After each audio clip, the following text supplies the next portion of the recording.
Periodista Digital continúa su ciclo de entrevistas a periodistas con destacadas trayectorias de nuestro país. Hoy nos acompaña la señora Natibel Preciado, que ha sido, cronista de la transición, ha conocido a todos los gobiernos, a políticos de todos los colores y que sigue hoy al pie del cañón. Muchas gracias por venir a Periodista Digital. Gracias por invitarme. Pues queríamos hacer un repaso a tu trayectoria, pero como la actualidad manda, y es cierto que estos días se ha vuelto mucho la mirada a la transición concentrada en una persona, aunque te habrán preguntado mucho estos días, pero para las nuevas generaciones que solo le conocen por los libros de historia, ¿qué representó el Duque de Suárez para la política española? Pues con el paso del tiempo le hemos valorado mucho más de lo que le valoramos en su momento, pero yo siempre digo que es de los pocos o casi el único político que con el ejercicio del poder se creció, asumió más sus responsabilidades, escuchó más a los ciudadanos o los deseos de los españoles en aquella época que a los poderes fácticos, que a los que mandaban entonces, que a los que estaban por encima de él, y eso le costó su futuro político, le costó su carrera política. Luego, claro, por eso le valoramos, porque es de los pocos a los que ha sucedido eso, que el poder no le ha cambiado para mal, sino para bien. Lo que llama la atención es que, aparte de que nada más llegar, lo que decían las hemerotecas es el error, qué inmenso error que decían, después, a partir del año 80-81, encontramos con que prácticamente toda la prensa, desde la de extrema derecha hasta también parte de la progresista, el grupo 16 tal, van contra él, la oposición, por supuesto, tanto la del PSOE como la de Acción Popular, y también sus propios ministros suyos que dimitían, casi había crisis de gobierno cada dos meses, sus vicepresidentes que uno tras otro iban dimitiendo todos. ¿Qué pasaba allí? ¿Falta de autoridad? ¿Demasiadas conspiraciones? ¿Qué pasaba? Bueno, yo siempre digo, no todos son luces en la vida política de Suárez, hubo alguna sombra. Uno de los principales errores de Suárez es rodearse de enemigos, es decir, en su propia coalición, en UCD, pues para salir adelante y para sacarlo, esa coalición se sacó muy precipitadamente para presentarse a las elecciones y entonces se rodeó de enemigos. Estaba lleno de enemigos, empezando por los demócratas cristianos, también los socialdemócratas, en fin. Había muy pocos que fueran leales a Suárez y que no quisieran quitarle el puesto. Entonces ese fue el principal error de Suárez, creer que con ese tipo de políticos podía llegar a alguna parte. Llegó a lo que llegó y fue mucho. Y luego el otro error de Suárez fue pues no desmontar el aparato franquista. No fue un error, fue una imposibilidad. En aquel momento, pues lo que llamamos poderes fácticos, es decir, los que mandaban en la sombra, no el poder institucional, sino el poder en la sombra, tenían demasiada fuerza como para dejarse desmontar por las buenas. O sea que eso fue lo que, entre otras cosas, a Suárez le llevó al desastre. ¿Y crees que puede influir, como creo que ha apuntado algún analista, que alguna de estas figuras internas de UCD, pues estoy pensando, o sea, que la mayoría ha fallecido, pero los Garrigues Walker, los Fernández Ordóñez o los Alzaga, pensan en el fondo que ellos tenían más nivel de tipo intelectual, o el mismo señor Fraga que el señor Suárez, que consideran como, ¿por qué no manda si en el fondo yo a lo mejor tengo más nivel de intelectual o de preparación que él? Bueno, eso le pasaba, por supuesto. Fraga le despreciaba absolutamente. Cuando legalizó el Partido Comunista dijo que era un espanto lo que había hecho. Garrigues Walker se creía con más posibilidades que él, puesto que eran personas del establishment, y Suárez, sin embargo, venía de la nada, era un gobernador civil que era un protegido de alguien, en fin, no le respetaban lo suficiente y no tenía mucho crédito, y todos querían estar en su lugar, desde Fraga, Areilza, Garrigues. Por supuesto, los de Alzaga, Herrero de Miñón le despreciaban absolutamente. Como usted se parece que era una corte de enemigos la que se haya formado. Sí, yo creo que fue eso. Hombre, tenía algunos fieles, estaban los Rodríguez Sagún y gente muy cercana, Chus Viana, en fin, personas que no aspiraban al poder, a quitarle el poder. Entonces esos eran leales, pero eran muy poquitos y los demás fueron muy desleales con él, como lo fuimos los medios de comunicación, como lo fue la oposición, en cierto modo también. La oposición hacía más su papel, ¿no? Pero cuando estuvo aquí el señor Onega nos comentó también que hubo algún caso de gente que parecía ser muy fiel a él, el señor Abril Martorell, y que luego también se acabó pasando, digamos, a la oposición a él. Bueno, Abril Martorell le fue fiel fue de fiar durante mucho tiempo. El problema es que hubo un enfrentamiento entre ellos, ¿no? Yo a Abril Martorell no le considero un traidor ni mucho menos, sino hubo desavenencias entre los dos, personales, ideológicas, políticas, y rompieron. Luego se reconciliaron otra vez, pero yo no le considero un traidor ni mucho menos a Abril Martorell. En el momento de hacer esta entrevista está la polémica, justo poco antes de grabarla es cuando fue el funeral, y en medio del funeral unas declaraciones de una importante periodista, la señora Urbano, que está a punto de sacar un libro, donde a lo mejor luego cuando veamos el libro no es exactamente así, pero lo que parece que está dando a entender, y si es con marketing creo que está funcionando, es que ese libro desenmascara al jefe del Estado, como que se uniría a la lista de traidores contra Suárez el rey, y parece, aunque cuando veamos el libro lo podremos saber mejor, que le imputan incluso responsabilidad en el 23F. ¿Qué reflexiones te producen a ti que estabas allí cuando se producían todas estas cosas que ahora se están contando? Bueno, hay que empezar diciendo que Pilar Urbano tiene muy mala prensa, vamos a decirlo. Quiero decir que pocos colegas se fían de Pilar Urbano porque ha hecho muchas faenas a todo el mundo en el sentido periodístico, quiero decir. Es una persona que no respeta un off the record, cosa que por una parte, pues claro, está bien porque saca todos estos libros. Y bueno, ese es uno de los inconvenientes que tiene Pilar Urbano para que le den crédito. El segundo es que ella aporta, creo, yo no tengo el libro todavía, no lo puedo afirmar, pero aporta mucha documentación sobre determinados aspectos del 23F. Ya escribió un libro sobre el 23F. Sí, que dejaba bastante mejor al rey de lo que parece que claro, va a dejarle. Claro, por eso esta deriva, pues habrá que demostrarlo. Entonces, bueno, pues yo quiero ver el libro y quiero ver las pruebas que hay de lo que dice. Y luego un tercer aspecto, Pilar Urbano fabula mucho. Lo vimos con el libro que hizo sobre Garzón, el hombre que veía amanecer, ¿no? Pues es muy literaria en determinados aspectos que presenta como históricos, en realidad son elucubraciones. Licencias literarias. Por supuesto. Por ejemplo, solo hemos leído la entrevista que ha hecho, entonces pues no es posible saber lo que encierra el libro de verdad, hasta yo estoy a punto de verlo. Pero, por ejemplo, la conversación del rey con Suárez, ¿qué hay de verdad en esa historia? No había testigos, está el rey y estaba Suárez. Suárez no lo puede contar, el rey tampoco. ¿Qué le llevó a novelar de esa manera la violencia de Suárez contra el rey? Eso no se puede probar. O sea que depende de la credibilidad que cada uno le dé a las historias de Pilar Urbano. La historia, digamos, que está entre líneas dentro de esto de lo que se habla mucho, es la relación entre el rey y el señor Suárez. Por un lado, el rey fue el que escogió a Suárez, que se la jugó, digamos, a una carta, y al menos en el tema de la transición parece que no fue mal del todo, aunque eso es mejor que lo digáis quienes estabais allí que los que solo lo hemos leído. Y es verdad que se existió, no desde hace tanto, desde hace más recientemente se dejó caer el tema de que el Suárez esperaba en ese momento crítico del año 80-81 quizá un apoyo más entusiasta del rey que no se produjo, y eso es lo que le llevó a dimitir. ¿Qué balance tú de esa relación que empezó bien, acabó mal, y no sé si luego se recuperó? Sí, por supuesto que se recuperó después, pero en ese momento sí hubo un enfrentamiento. Eso no es ninguna revelación histórica, eso lo sabemos quienes estuvimos allí. Suárez se enfrentó, como decía antes, con todos los poderes fácticos en abstracto y concretando, con personas. Uno de sus mayores enfrentamientos fue con el general Armada. El rey tenía mucha confianza en Armada. Bueno, ambos tenían plena confianza el uno en el otro. Suárez no quiso que le nombrara segundo jefe del Estado Mayor, no me acuerdo el cargo, pero tendría un cargo que mirar. Importante del Sí, entonces se negó. Le planteaba muchos problemas al rey. El rey tenía detrás a todas las fuerzas armadas.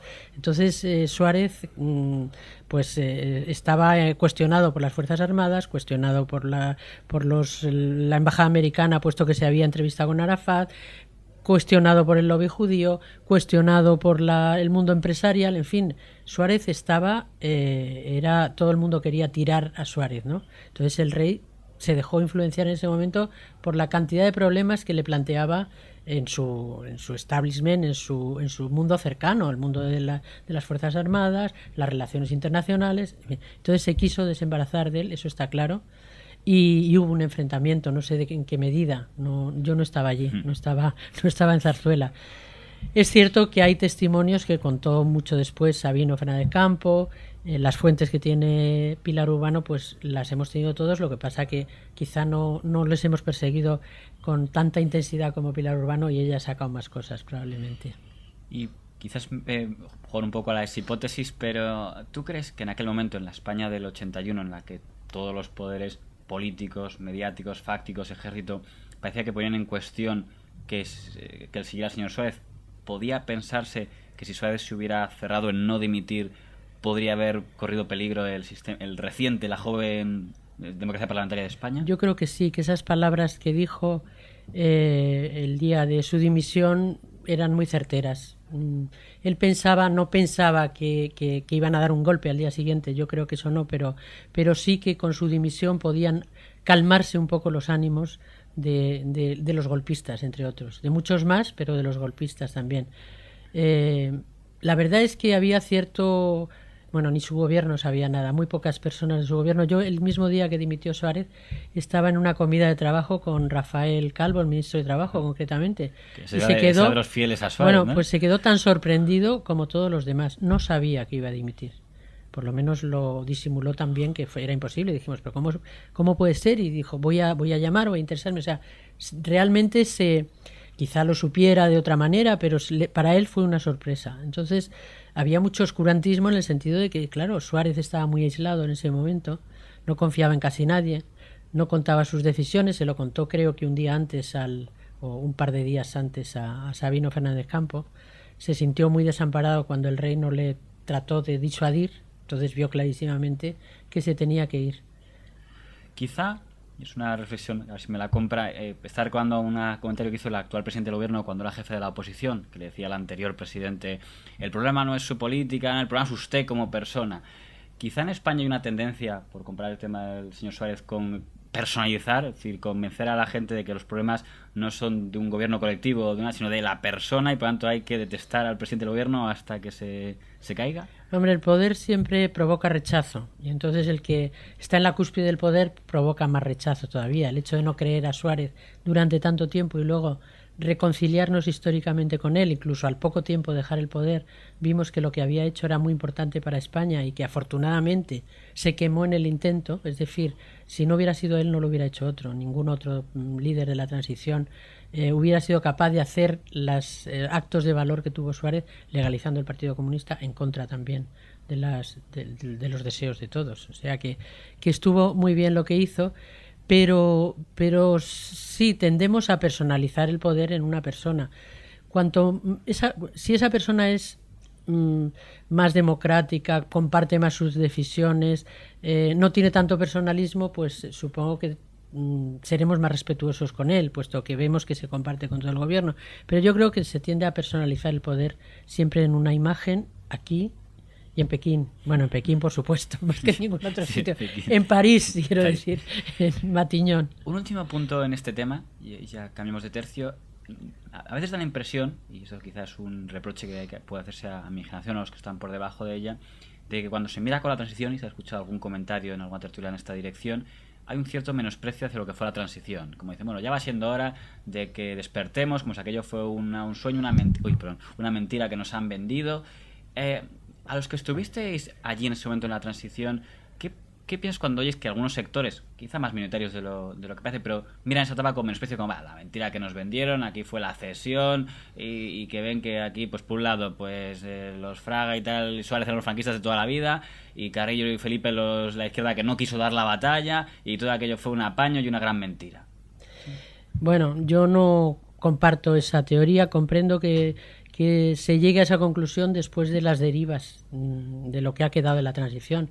Yo creo que lo que llaman el espíritu de la transición se traicionó al cabo con el desgaste del tiempo. Es decir, en aquel momento conseguimos muchas cosas. Fue impresionante en año y medio la cantidad de cosas que se lograron en una España. Yo era jovencísima, pero yo había vivido los últimos años del franquismo, es decir, vivido, digo, conscientemente. Estaba en la universidad, trabajaba incluso, hacía compatibilizar una cosa con otra, y nadie que no lo ha vivido sabe lo que es la libertad. O sea, la sensación de no tener libertad a tenerla, que tuvimos durante la transición, a pesar de que había miles de amenazas por todas partes y siempre estábamos al borde de perder esa libertad, pues no la puede comprender quien no la ha vivido. Yo era pues muy radical en esa época, por ser joven, por estar en la universidad, por haber estado en la oposición moderada al franquismo. No me quiero colgar medallas, yo no estuve en las barricadas, pero Yo me convertí el día del 23F, cuando me vi apuntada por un tipo con un uniforme y una metralleta en el suelo, como tantos otros. Entonces me di cuenta de que lo que estaba haciendo Suárez, entre otros, lo que estábamos consiguiendo el pueblo, porque mi teoría es que quien lo consiguió fundamentalmente fue el pueblo español con sus reivindicaciones, las huelgas, las manifestaciones, las peticiones de amnistía. Todo eso empujaba hacia una dirección concreta que Suárez supo interpretar bien. Y entre otros, no estamos hablando de Suárez, podía hablar de más. A título personal, ¿cómo fue ver aquel día del año 77 en el que en el Congreso entraron pues Felipe González y Alfonso Guerra, que venían de las universidades, Santiago Carrillo y Dolores Ibárruri, que eran como los de la Guerra Civil, F. Gallego, y se quedaban, no se iban los de la derecha, porque seguían estando ahí, los Fraga, López Rodó, Suárez, Martín Villa... Y Blas Piñar, incluso. ¿Cómo era ver aquella España reunida en el Congreso después de todo lo que había pasado? Bueno, pues era emocionante. O sea, no solo eso, la mesa de edad, es decir, la mesa de la presidencia de aquellas cortes constituyentes, la presidieron Rafael Alberti, el poeta Rafael Alberti, y la pasionaria. Y era muy impactante ver aquella sensación de que algo estaba cambiando. Por supuesto que la mayoría de las filas estaban ocupadas por los residuos franquistas en aquel momento, pero ver que personas tan perseguidas podían entrar en la representación de la democracia y que eso podía evolucionar hacia bien, pues la verdad es que fue muy emocionante. Y además en aquella época que no había tantas restricciones, a pesar de que había mucha inseguridad en las calles y muchas amenazas, sobre todo de ETA y de los Grapo y de muchos más, y de la extrema derecha, pues no había muchas medidas de seguridad. Entonces teníamos acceso a todos ellos de una manera cotidiana. Tomamos café, yo me acuerdo, con Alberti, con Pasionaria, nos contaban historias, estábamos en el bar juntos, nos sentábamos en los escaños. En fin, es un privilegio profesional haber vivido eso desde la primera línea. Vamos a hacer un repaso también muy rápido, pero de algunos momentos de tu trayectoria que es bastante destacada, ya digo, porque los has conocido a todos, incluso al régimen anterior, como dirían antes. Y una cabecera que tengo aquí es una que quizá mi generación conoce menos, pero que es bastante histórica, no sé si tanto por número de lectores como por lo que simbolizó esta cabecera. ¿Qué recuerdo se trae de ti esta cabecera? Bueno, pues yo aprendí aquí. Mi profesión estaba, como digo, estudiando periodismo y ciencias políticas y al mismo tiempo trabajaba en el Diario Madrid, o sea que fue otro gran privilegio profesional. Algún día habrá que contar la historia de este periódico, se ha contado, pero contarla de una manera más romántica, diría yo.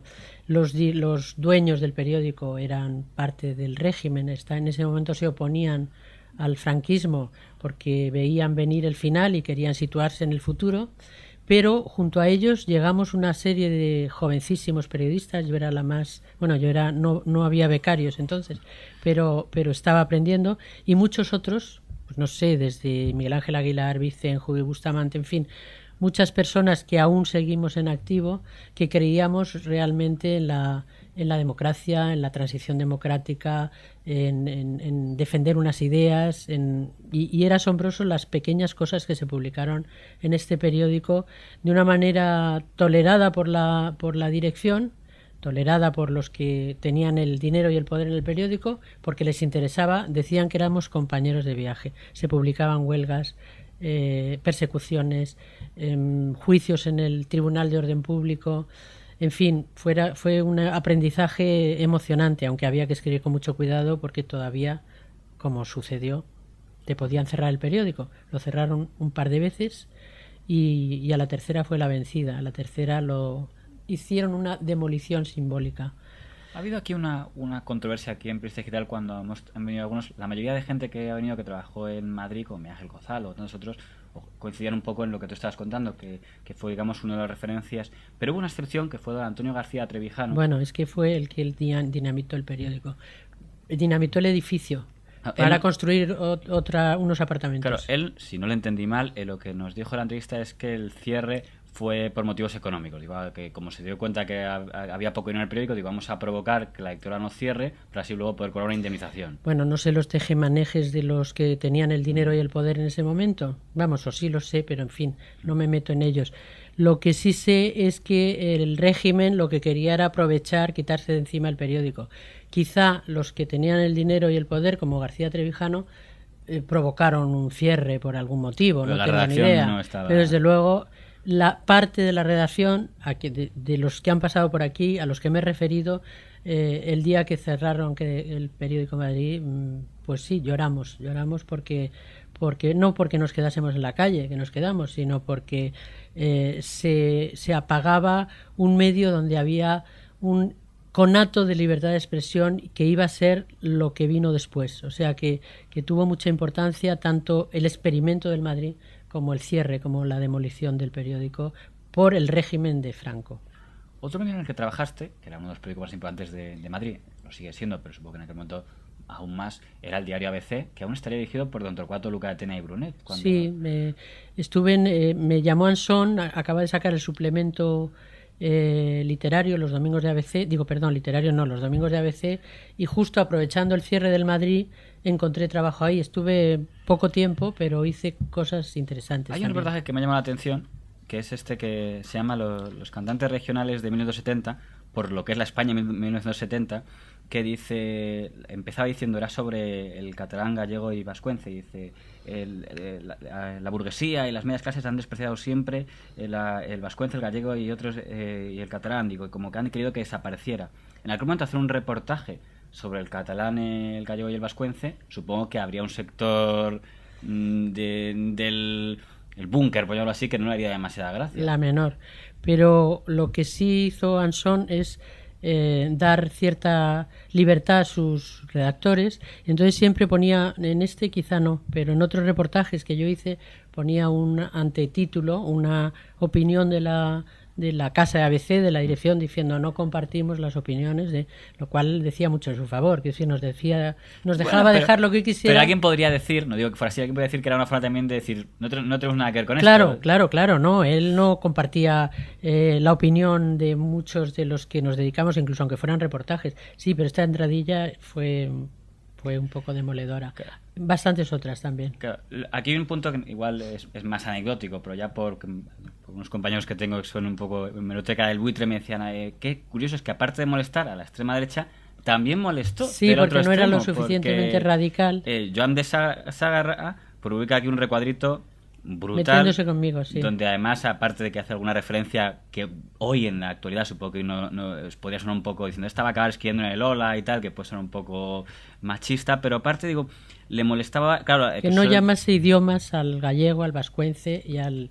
Claro, decía vascuence, pues no se podía decir euskera, eso era impensable en ese momento. Entonces, la reflexión que yo me hacía, igual equivocada, es decir, en aquel momento entiendo que no se permitía decir idioma. Entonces, entre la alternativa entre que no se hable y se hable, me llama la atención que al señor Sagarra le molestara tanto. Porque al señor Sagarra le molestaba todo lo que aparecía en el ABC y no era capaz de matizar y pensar que algunos de los trabajadores que estábamos, o periodistas que estábamos en el ABC, pues éramos personas dignas de todo respeto como lo era él.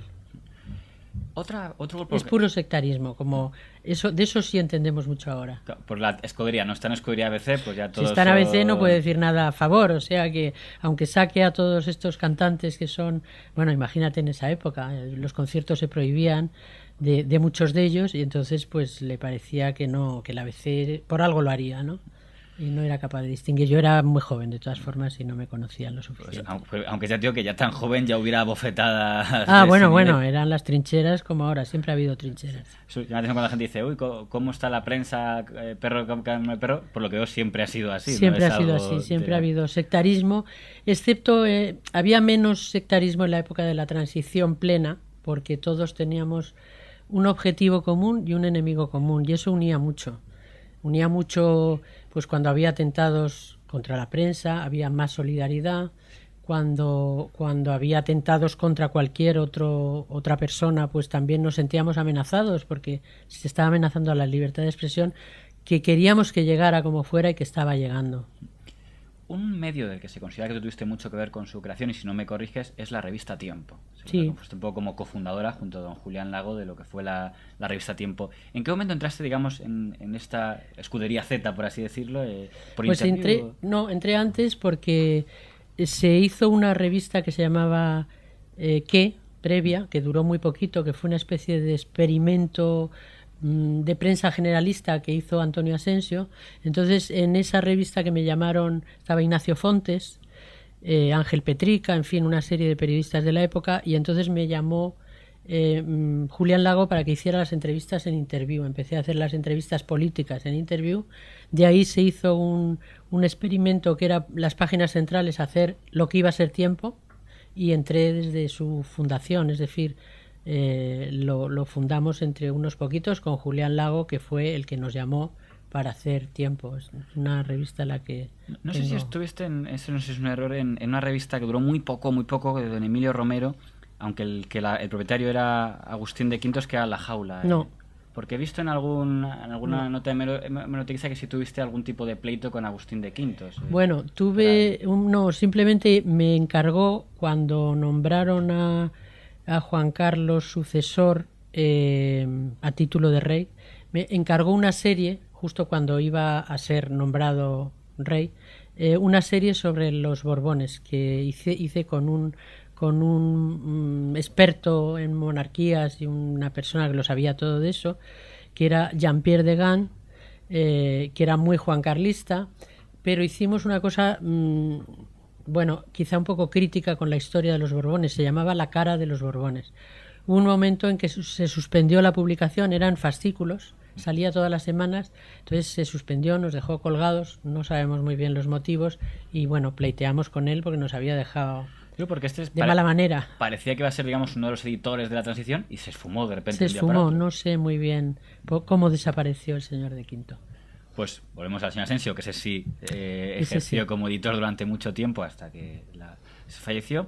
Y viendo Tiempo en aquella época, me llama la atención, por ejemplo, un tema que me llamó la atención es que ya en el año 82 hablaba de casos de torturas policiales y de, entre comillas, terrorismo de Estado. Y mucho antes, y no lo digo para desmerecer en absoluto, pero mucho antes de que Diario 16 empiece con el tema, que yo creo que es ya más sobre el año 85, he visto ya en el año 83 reportajes de Tiempo contra los GAL y sobre el tema de la vinculación de policías o fuerzas de Estado en el tema.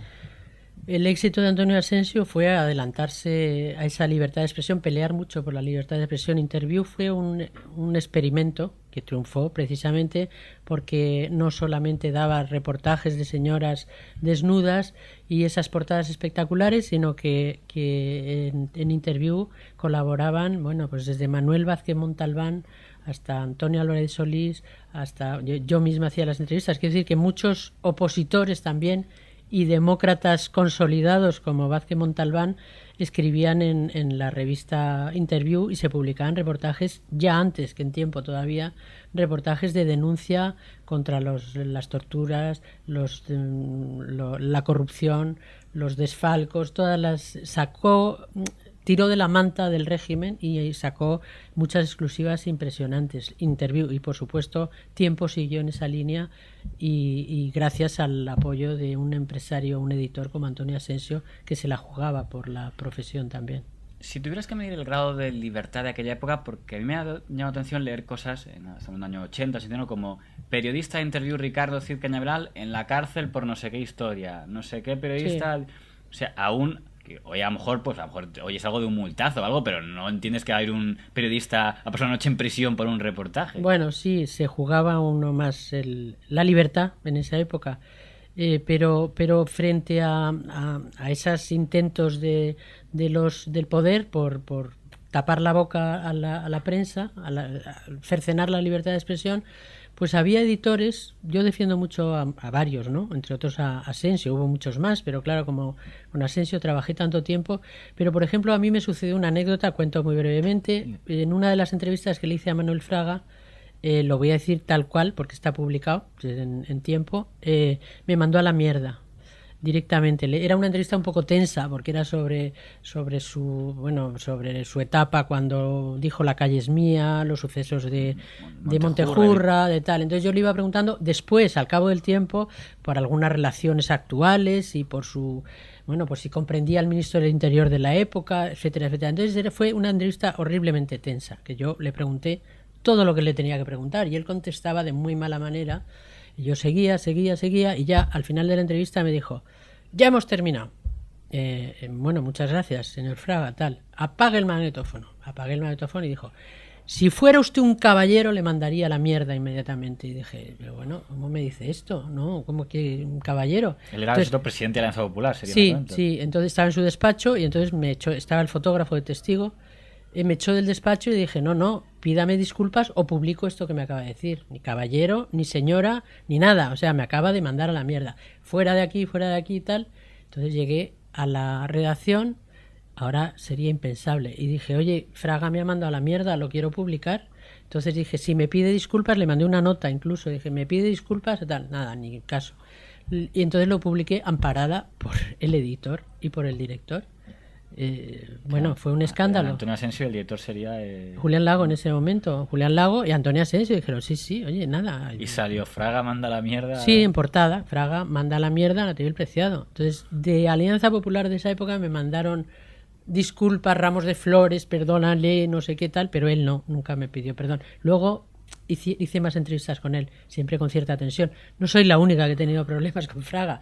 Muchos más, vamos. O sea, el genio de Fraga no es una leyenda. No, daba puñetazos, se ha levantado de comidas dando puñetazos encima de la mesa. En fin, ha pasado muchas cosas, pero no lo digo por Fraga, sino por el amparo que teníamos profesional, o sea, que el editor, o sea, que teníamos menos... Yo creo que estábamos muy amparados profesionalmente. Por eso que digo, porque teníamos muchas ganas, muchos, de defender la libertad de expresión a fondo.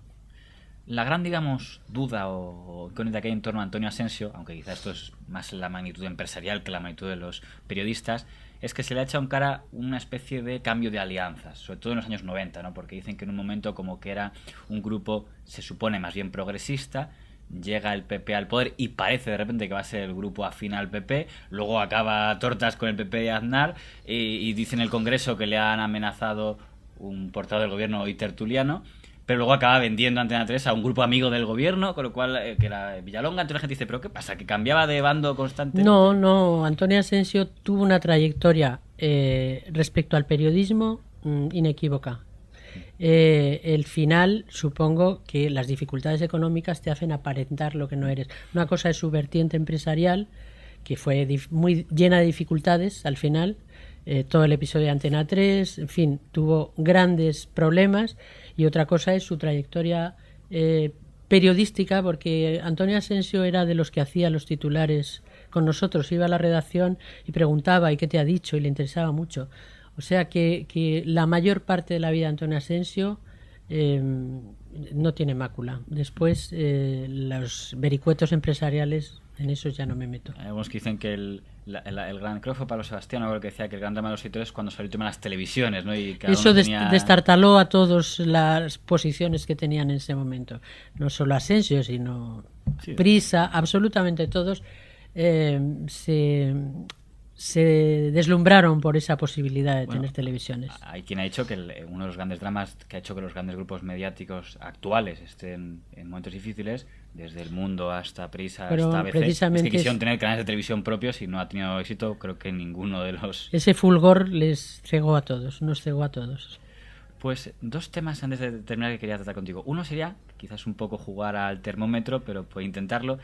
Si quitando el tema del régimen anterior, que es evidente que no entra en el juego, en democracia, si tuvieras que poner en orden, en tema de respeto al periodismo, a la libertad, a presiones a editores o a conceder entrevistas, de los 5 gobiernos democráticos, UCD, bueno, quitamos a lo mejor el último que aún es pronto para evaluar, pero UCD, Felipe González Aznar y Zapatero, ¿en qué orden quedan en mejor y peor en cuanto al tema de libertad de medios?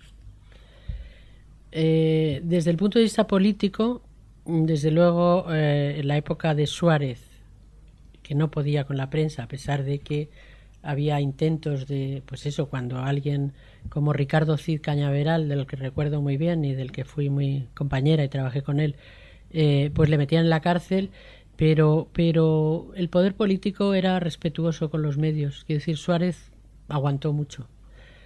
Felipe González también.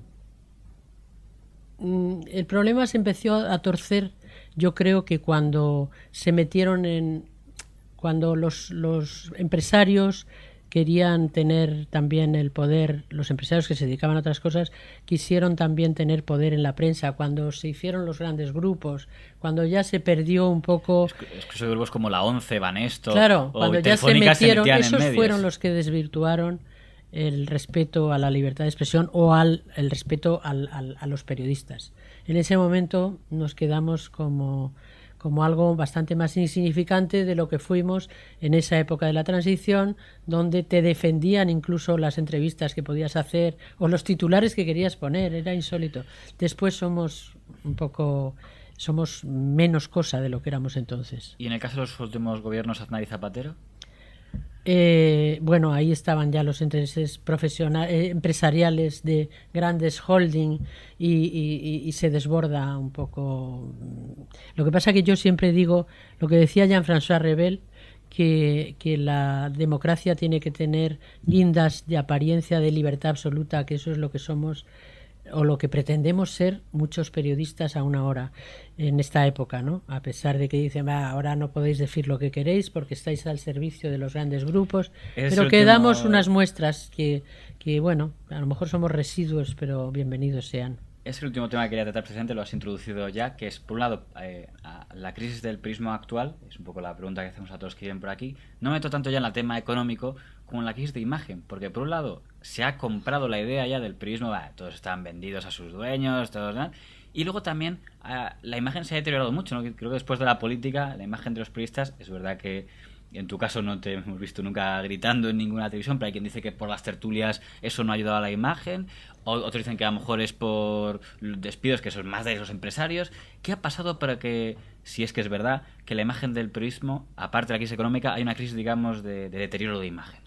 Bueno, la mala prensa que tiene la prensa ahora ha sido pues fundamentalmente por la mala imagen que se ha dado, por ejemplo, con la prensa del corazón, que lo ha inundado todo. Hubo una época en que las amantes de los políticos aparecían en las portadas de los medios generalistas. No había un reducto para la prensa, incluso no esa, sino la prensa amarilla. Es decir, aquí ha habido amarillismo en algún momento de la historia. Entonces eso desprestigia mucho. Ha habido después pues problemas empresariales serios, también han deteriorado la profesión, y luego lo que más ha deteriorado la profesión ha sido el paro, los despidos. La gente está un poco vendida en el sentido de que no tiene trabajo, y los jóvenes es muy difícil pedirles sacrificios y esfuerzos cuando no tienen para comer. Quiero decir que en la época de la transición también era difícil trabajar, pero éramos pocos. Siempre digo que es lo que nos diferencia fundamentalmente, ¿no? Que teníamos acceso unos cuantos a ejercer la profesión, aunque estaba difícil, ganábamos poco, también era dura la vida, pero yo creo que ahora es mucho más dura. O sea, ahora encontrar un puesto de trabajo, y entonces hay gente que hace lo que sea por encontrarlo. Eso desprestigia mucho la profesión. Igual no debería preguntarlo porque obedece a un prejuicio, pero ¿hubo algún problema cuando empezaste por el hecho de ser mujer en aquella España en los años que a lo mejor, si ahora sigue habiendo, me imagino que en aquella época podía ser mayor? Bueno, en aquella época, por supuesto, no podías aspirar a dirigir un medio o a tener poder en un medio. Yo era redactora de un periódico y es lo que fui siendo casi siempre, ¿no? Excepto breves ocasiones en las que tuve algún cargo que enseguida dejé por ejercer el periodismo de calle, que era lo que me gustaba más en esa época. Algún problemilla tuve, pero también en esa época de la transición los derechos de las mujeres tratamos de imponerlos de una manera muy radical. O sea, quien no era feminista lo tenía feo, quiere decir que se dedicaba a otra cosa, ¿no? Pero en aquella época se respetaban más los derechos de las mujeres, que nos imponíamos para que se respetasen de una manera incluso, no sé, yo diría que un poco panfletaria. Nos hacíamos valer. Bueno, yo tuve algún incidente que en esta época me hubiera costado un despido, y en aquella época pues no me costó un despido, me pidieron disculpas. Por defender... Por defender mi dignidad como mujer, sí. Pero por otra parte, desde el punto de vista profesional, pues aparte del acceso al poder empresarial, que eso nunca siempre ha sido defendido por los de siempre, ¿no? Es decir, los hombres que tenían el poder pues lo han seguido ejerciendo y nombraban generalmente hombres en las redacciones, pero al margen de eso no lo sé, no he tenido problemas profesionales. En tu caso, fuiste redactora jefa por bastante tiempo, ¿no? En tiempo, sí. Pero lo dejé. Pues no sé cuánto tiempo estuve ejerciendo. Pues se quedó en Julián Lagos, se va porque se pelea con Asensio y crea su No, propia fue antes de que se fuera Julián Lagos. Yo lo dejé en un tiempo, pues pero, no sé, estaría 2 o 3 años. Pero no fue, digamos, por censura. No, en absoluto, porque quería seguir viajando, haciendo entrevistas, que era lo que me gustaba, y estar en una mesa ordenando textos y personas no me gustó. Pues hay que decir que no lo hemos dicho en esta entrevista, pero conste que Natividad Preciado también es escritora y hay muchas obras publicadas que han dado muchísimo que hablar. No sé si alguna vez te he preguntado que eres más si periodista o escritora, que debe ser como que hay que ir más si papá o mamá. Bueno, yo empecé siendo periodista porque quería ser escritora, me quedé atrapada en el periodismo absolutamente y luego me dedico a escribir y espero que ahora que me echarán de los sitios, digo yo, llegará un momento en que los jóvenes me echarán, me dedicaré a escribir. Dentro de poco publico una novela que va a ser muy interesante en este sentido porque aporta pues luz a una época de la lucha por la libertad de expresión. Pues entonces igual te hacemos una encerrona y te condicionas a ver si vuelves aquí a hablarnos de ese libro cuando esté. Muy bien, estupendo. Natividad Preciado, ha sido un verdadero placer tenerte aquí para los internautas de Periodista Digital. Muchas gracias.